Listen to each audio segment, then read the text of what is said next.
sendiri dipolitikkan. Islam itu dijadikan modal untuk mempolitikkan negara. Karena ini akan membawa bahaya besar. Islam yang dipolitikkan. Datuk, mesti soal Islam yang dipolitikkan inilah yang sebenarnya sejak saya mengenal politik sehingga hari ini yang menyebabkan perpecahan di dalam sektor bangsa Melayu khususnya.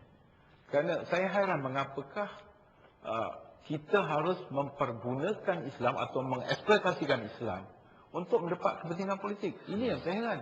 Tidak diterima daripada hujah-hujah hari ini. Kita memberi prioriti kepada perjudian. Itu tidak betul. Itu satu dakwah saja. Kalau kita memberi prioriti kepada perjudian, kita ketepikan education, kita ketepikan pendidikan. Sedangkan kerajaan membelanjakan berbilion ringgit satu tahun untuk pendidikan. Jadi, untuk mengatakan secara umum, katakan kerajaan Barisan Nasional memberi prioriti kepada perjudian, itu adalah satu dakwah. Ini adalah juga yang menunjukkan bahawa setengah-setengah pandangan itu bias. Bias dengan pandangan politik dia, corak politik dia, suasana politik dia. Jadi perkara macam ini harus dimoderasikan. Harus orang kata kita kurangkan.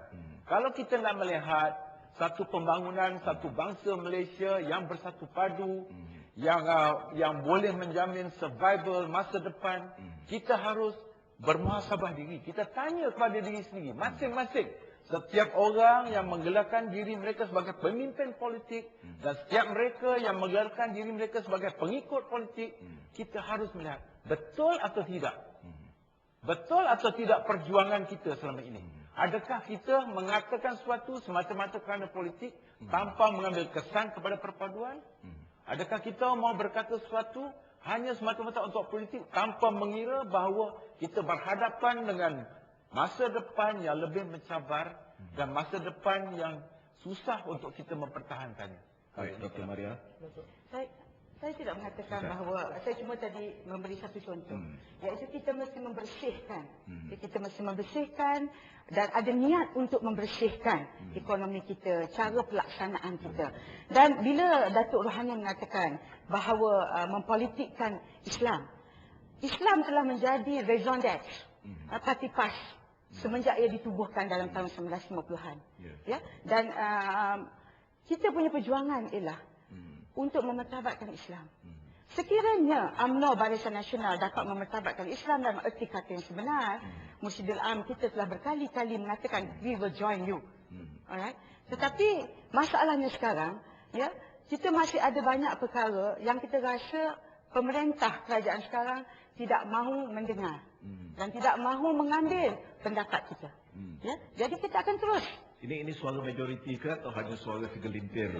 Tidak, ini suara ini pada hakikatnya Mursyidul Am telah mengatakannya berapa kali. Baik, kenapa PAS tidak menang kalau misalnya rakyat rata-rata menerima ini sebagai sesuatu yang dianggap kami menghadapi satu keadaan di mana suara kami tidak sampai sepenuhnya kepada rakyat. Ya, walaupun kita dah 50 tahun, ya, kalau Datuk tengok, pengaruh kita sudah berkembang di seluruh negara. Ya. Walaupun orang kata seperti kura-kura, tapi it's slow and steady. Kerana apabila kita berjaya menghampiri rakyat, menerangkan kepada rakyat, rakyat memahami aspirasi kita. Ya, memahami malangnya dalam suasana yang tidak begitu demokratik di dalam negara kita, ya, suara kita tidak boleh lepas. Harakah kita pun hanya dapat dipublishkan hanya 2 kali sebulan. Ya. Sedangkan kerajaan Barisan Nasional mempunyai bermacam-macam akhbar hari-hari, ya, menjalankan propaganda dan menyampaikan maklumat mereka dan dakwah mereka. Bukan sahaja akhbar tetapi juga media. Ya. Saya minta Dr. Rajin.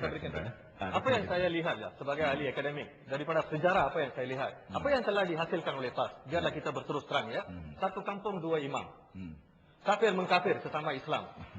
Okey, orang Islam meninggal dunia, sama orang Islam tidak mengunjungi. Ini amat berbahaya. Apa yang telah dicapai ialah satu pemberpecah belahan yang hebat di kalangan masyarakat Melayu. Biar saya selesaikan.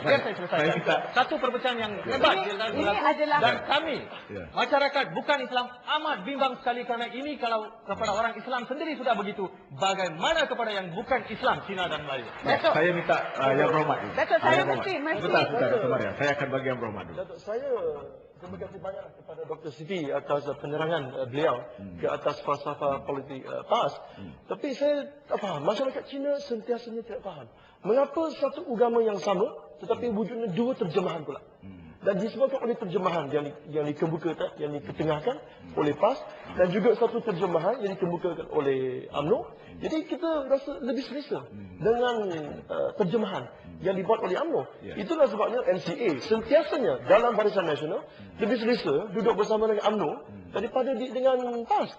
Dan satu faktor lagi saya rasa Datuk, berkenaan dengan terjemahan yang telah pun dibuat itu, terjemahan yang dibuat oleh UMNO sentiasanya membentuk mempunyai satu niat untuk membentuk satu masyarakat sekular.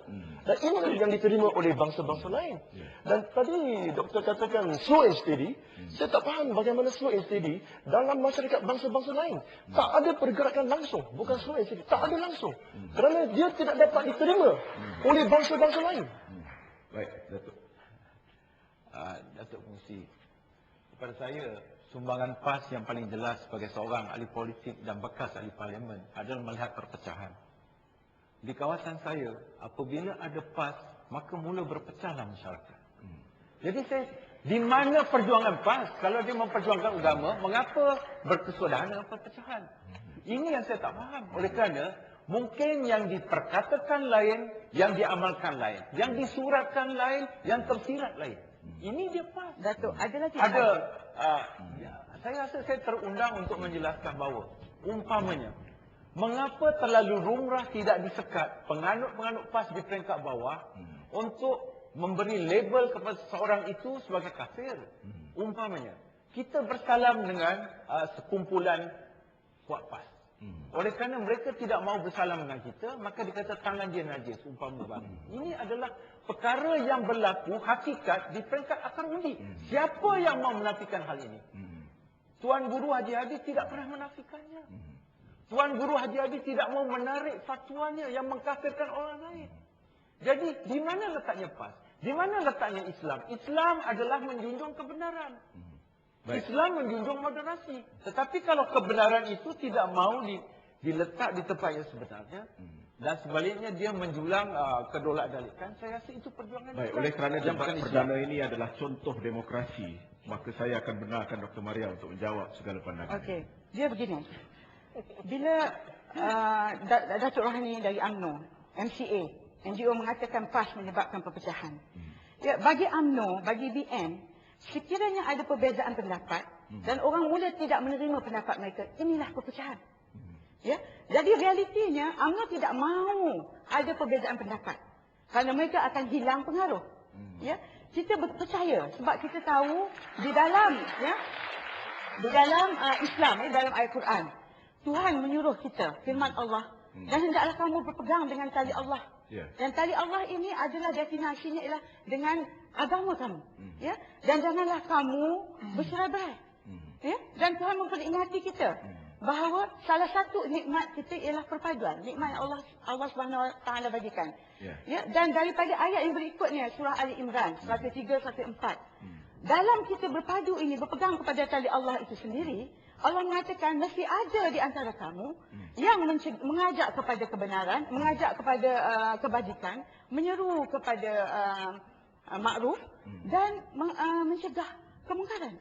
Inilah yang PAS selama ini. Dr. Maria menganggap bahawa tidak ada elemen dalam UMNO yang mengajak kepada kebenaran, kebaikan dan sebagainya. Dia ada, tetapi tidak bersungguh-sungguh di dalam mencegah kemungkaran. Dalam mengajak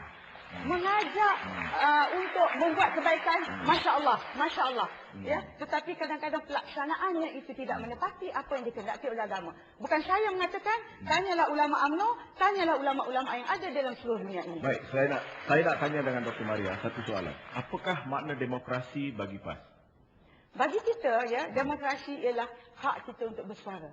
Ya, kebebasan untuk kita yang di-enshrine kerana diberi oleh perlembagaan kita. Baik, soalan selanjutnya ialah apa kata kalau ada seorang pemimpin UMNO mengatakan bahawa dia akan memegang jawatannya sampai akhir hayat?